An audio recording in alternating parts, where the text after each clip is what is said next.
आजच्या व्हिडिओची सुरुवात एका सुंदर रांगोळीने करूया मैत्रिणींनो. तर पहिली रांगोळी ही मोराची रांगोळी आहे. बऱ्याच मैत्रिणींच्या रिक्वेस्ट असतात की आम्हाला मोराची रांगोळी दाखवा. तर आज पहिल्या नंबरलाच मी मोराची रांगोळी तुम्हाला दाखवते. अतिशय सुंदर रांगोळी आहे. तुम्हाला नक्की आवडेल आणि जमेल पण. तर नक्कीच ही रांगोळी तुम्ही दारासमोर ट्राय करा. तर बघूया आपण कशा पद्धतीने रांगोळी काढली ही.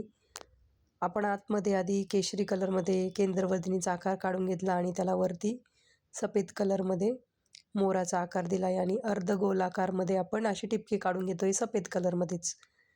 तर जो अर्धा भाग आहे उरलेला डाव्या साईडचा तिथे आपण वेगळ्या कलरचं कॉम्बिनेशन वापरणार आहे.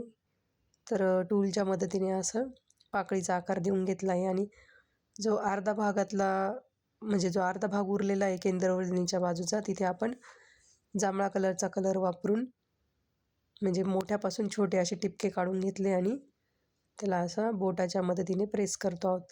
तर खूप सुंदर डिझाईन आहे. तुम्ही नक्की ट्राय करा. दिसायला पण खूप छान आहे आणि काढायला सोपी आहे.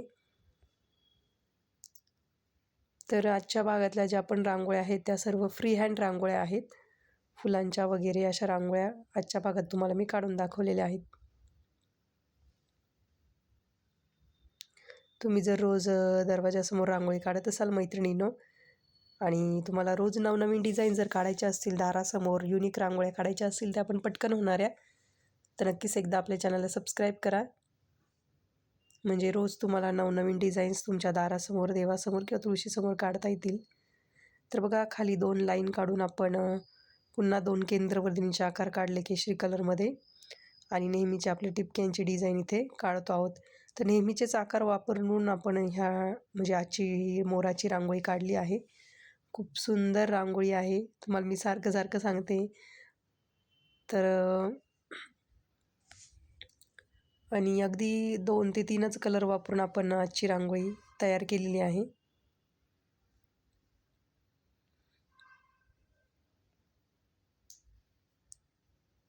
तर बघा ही डिझाईन आपली रेडी झाली. किती सुंदर दिसते बघा. तुम्हाला नक्कीच आवडली असेल तर नक्की उद्या सकाळी दारासमोर काढून बघा. पुढची डिझाईन फ्री हँड रांगोळी आहे. फुलाची रांगोळी काढतो आहोत आपण. 2 लाईन्स काढून घेतल्या सरळ आणि फुलाची पाकळी काढतो आहोत.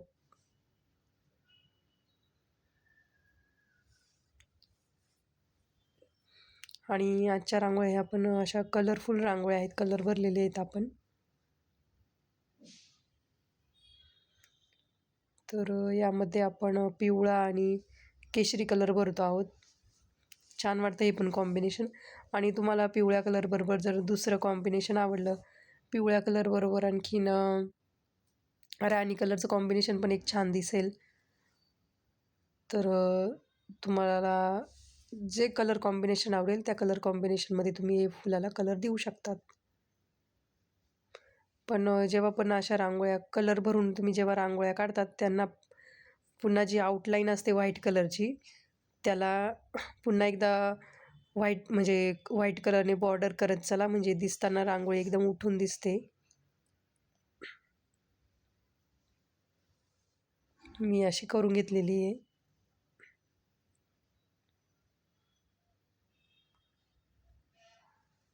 व्हिडिओ पूर्ण बघा मैत्रिणींनो, म्हणजे प्रत्येक रांगोळी तुमच्या लक्षात येईल.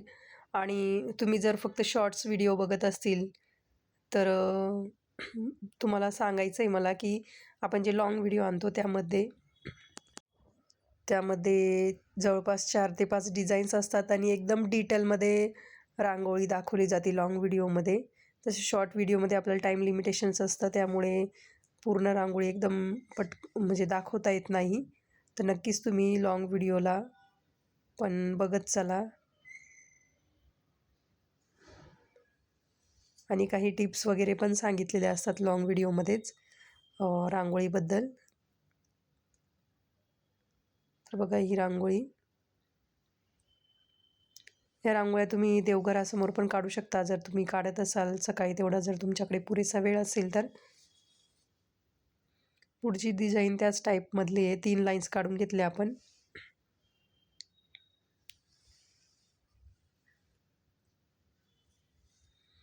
इथे मी लाईन्स बघा कशा काढते मैत्रिणींनो. जेव्हा स्टार्टिंग करते लाईनची तेव्हा थोडा वेळ मी तिथं थांबते, म्हणजे कारण की तो जो टिंब आहे, जो टिपका आहे लाईनचा टोकाचा, तो मला जाडसर करायचा आहे. त्यामुळे थोडं तिथे थांबते आणि मग खाली लाईन ओढते. तुम्ही पण ऑब्झर्व केलं असणार आहे. आणि खालच्या साईडला आपण जे आधीच्या रांगोळीमध्ये फूल काढलं तसं फूल काढतो आहोत आणि सेम कलर कॉम्बिनेशन वापरणार आहोत त्यामध्ये. तुम्ही खाली कमळाचं वगैरे फूल किंवा गोल पानांच्या पाकळ्या, म्हणजे गोल फुलांच्या पाकळ्या पण काढू शकतात. सेम ते कलर कॉम्बिनेशन वापरते इथं.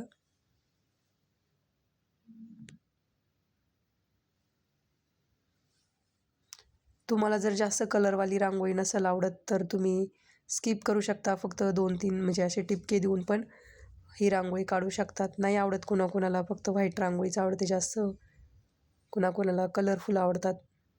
ज्याच्या त्याच्या चॉईसनुसार रांगोळी म्हणजे तुम्ही कलर द्यायचे तर देऊ शकतात किंवा स्किपही करू शकतात, काहीच हरकत नाही.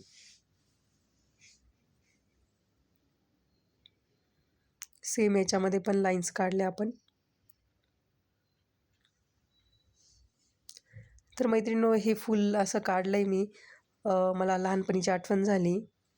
मी शाळेमध्ये असताना मला इलेमेंटरी आणि इंटरमिजिएटच्या एक्झाम होत्या ड्रॉइंगच्या.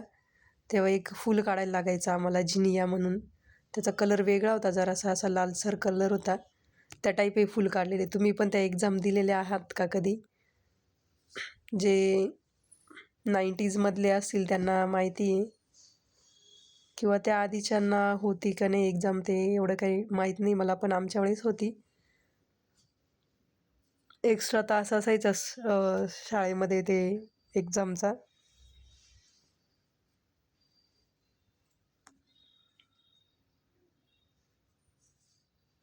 पुढची रांगोळी पण फ्री हँड रांगोळी आहे आणि आजच्या भागातली शेवटची रांगोळी. यामध्ये पण आपण सेम तसेच लाईन्स काढतो आहोत, तुरे काढतो आहोत हे बाजूने. असं आधी पानाचा आकार काढून घेतलाय आपण, मध्ये एक गोपद्म काढलाय, साईडने असे लाईन्सचा वापर करून तुरे काढतो आहोत. तर मैत्रिणींनो, आजच्या रांगोळ्या आवडल्याच असतील तुम्हाला आणि नक्की ट्राय करा, नक्की जमतील तुम्हाला. खूप सोप्या आहेत आणि दिसायला पण छान आहेत. तर अशाच रांगोळ्या घेऊन मी पुढच्या भागात येणार आहे. तर येणारे व्हिडिओ पण बघा. आधीचे व्हिडिओ जर बघितले नसेल काही कारणास्तव तर वेळात वेळ काढून नक्की बघा.